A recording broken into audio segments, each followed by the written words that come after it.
Hello, everybody. A multitude. Mark and all, I really like to thank you for the vast labor you've put into this.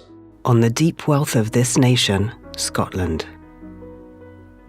Scotland becomes the first country in the history of countries to intentionally give back more to the life web than it consumes.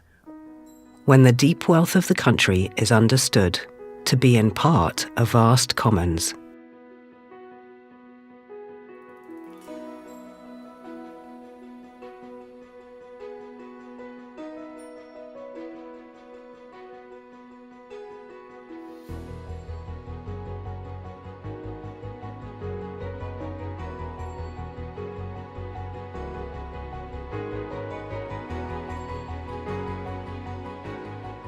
When agreement is found in a majority of its 5.3 million population to gain a collective responsibility for the well-working of the life web sufficient to stimulate the web to overproduce in ways that advantage the web and advantage the human community. Scotland has this opportunity, appearing most clearly in the relationship of a modestly sized educated population to the 30,000 square miles of land variously available.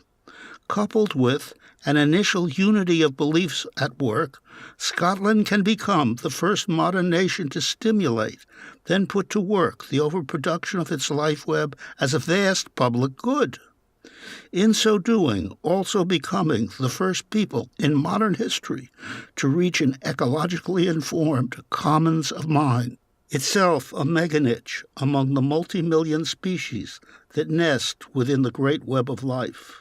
I came here tonight because I've been involved with the barn for quite a long time, about 10 years. I flooded, majorly in Ballater. 400 houses flooded there. What I took away from tonight was what he was saying was that everybody needs to be talking about the same conversation, and so I think it's our job to go and talk about it, engage people more. So we're really looking to develop an adaptation strategy over the next couple of years, and I really think that this sort of project would help feed into that. What I really liked here was the way that he was working from a very local level of something which is pertinent to Deeside and to where we stay here, and then taking it through to a national level and then more broadly as well. So you can jump on and relate to it in whichever way you want to as well. I think it's very positive. I think it's very holistic at last. I like the way that it's creative. It can work with science, but it can push things further because it's very creative. It's a really positive way forward. But it really seems very interesting, the whole idea that, as a country we should be thinking about the bigger picture and how everything links up with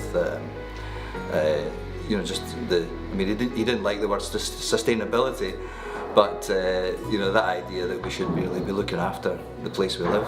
I think it'd be really great to get Newton into a room with some of my engineers at work and the team who at the moment build the dikes and the flood controls and the flood preventions, and say, can we look at this and do this in a different way as well? So I just think sort of both on the soft and hard edge side of things, it's kicking off some more conversation with people and stretching their minds a bit more. We can't just be thinking in straight lines, and I think that's what an artist can provide, and I think it's good to have an artist for a change. It's going somewhere somehow.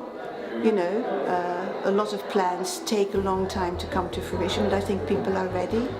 I think it is in people's psyche now. Through all sorts of different programs and things, people have learned about it more now. So I think we're ready, and so just bring it on.